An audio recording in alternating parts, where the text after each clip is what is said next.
Now at 8:30, we're learning new details this morning about a deadly crash in Shelby County. A full report on the developments and the latest on the investigation next. A Laurel County man accused for trashing his neighbor's home tells us his side of the story. And the dad of a UK baseball commit gives his son an amazing surprise right in the middle of a game. Those stories and more coming up here on WKYT this morning. Tracking, alerting, protecting. This is WKYT News.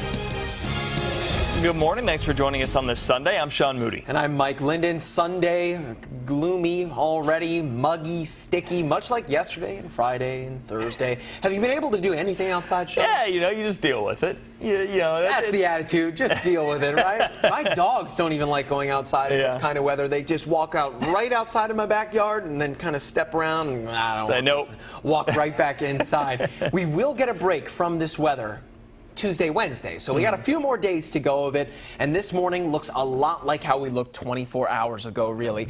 Light rainfall scattered across southern and southeastern Kentucky as we get our morning started. Nothing incredibly widespread this morning, and nor really anything heavy just yet, although that will quickly change as we have two sources of that warm, moist air right now working its way up from the north, up from the south of us, from the Gulf of Mexico off to our west. This cold front here, this is going to mark the end of all of this stormy, muggy weather. Look behind that front. Cooler, drier air will work its way closer to us as we get to Tuesday, Wednesday, but not today. Looking like yet another day in the low 80s, mid to high 70s, stormy, heavy rain at times. There's a whole lot going on, and I'll show you hour by hour how that rainfall will work its way into the bluegrass coming up in about 10 minutes. Sean? All right, Mike, thank you. New this morning, we're learning new information about a deadly crash in Shelby County. We first brought you those initial details in a breaking news alert yesterday morning. WKYT's Hillary Thornton is at the live desk this morning with what we've learned since then. Good morning, Hillary.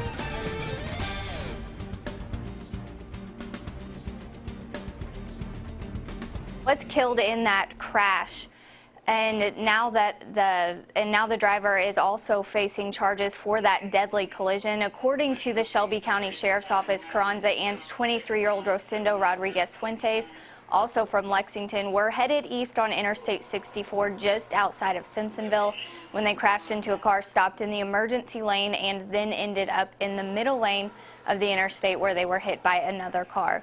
Carranza was pronounced dead at the scene. His driver, Rodriguez Fuentes, and the driver of the third car were taken to local hospitals for minor injuries. And after being treated for his injuries, Rodriguez Fuentes was arrested. He is facing DUI and wanton endangerment charges. Officials say the crash is still under investigation. At the live desk, Hillary Thornton, back to you. All right, Hillary, thank you. Eastern Kentucky University honored one of their students who was killed in a car wreck earlier this week. Cody Garcia was supposed to walk across the stage with his senior class yesterday, but he died Friday after a wreck that happened on Tuesday in Madison County. Fellow EKU student, 20-year-old Alyssa Moorman, died at the scene of that crash. 2 other people were injured. Some of Garcia's fraternity brothers accepted his diploma for him to give to his parents. It's going to be a sense of accomplishment because, he went to school with us, he hung out with us, and just for him to get the diploma, and it's kind of the last leg of his life. He'll be with us. He'll be walking across the stage with us. He's looking over us right now, and he's proud. Garcia's friends also plan to honor him with a candlelight vigil at Tates Creek High School on Tuesday night. So far, they say they've raised more than $8,000 for his family. Lexington police arrested a man who they say held 7 people against their will during a burglary near UK's campus last weekend. According to his arrest citation, Saquon Freeman broke into a home last Sunday on Suburban Court. Police say Freeman and 3 other men broke in, held several people inside the home for hours, burglarized it, and hit someone who lived there with a gun. According to his arrest citation, Freeman was identified after police found clothes in his home that matched a witness's description. He's charged with burglary and 7 counts of kidnapping. A Laurel County man says he wants to set the record straight. Deputies arrested David Hirschberger earlier this month. They say he went to a neighbor's house, broke a window, and then caused a lot of damage inside. But Hirschberger tells WKYT's Garrett Weimer that's not what happened. David Hirschberger says a good day turned into a drunken night gone wrong. 911. Hey, He goes nuts, buddy. You guys better come on down. What's his name? Do something with it. What's his name? David Harshberger. Deputies say when they got to the scene, they found Harshberger destroying his neighbor's house.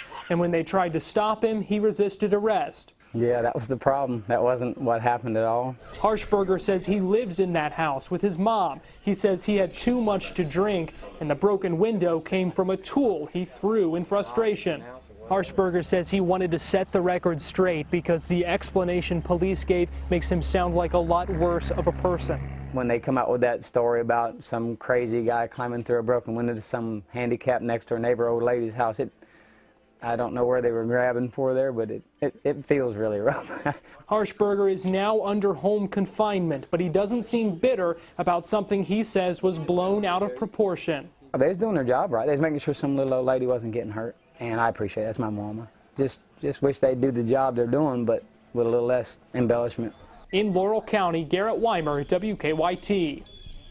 A deputy said they also heard a woman screaming when they got there. Harshberger's mother tells us she's hard of hearing, and she was angry that he woke her up. It was a special day for a Hardin County teen who'll be attending UK this fall. John Box, a pitcher for the Fort Knox Eagles, hasn't seen his dad Ed for nearly a year. Colonel Box was deployed in Afghanistan, and he wanted to surprise his son on his return home. He decided the best way to do it was during an away game in Louisville. The two had a heartfelt reunion on the pitcher's mound. Here he goes running out there.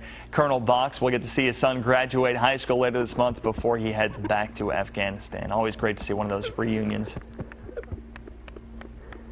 Right there in the middle of that game. Always good stuff. All right, well, when WKYT this morning returns, it's something straight out of a Robin Williams movie. Can a positive attitude really make you healthier? For one Colorado family, they say the answer is yes. That's ahead on WKYT this morning.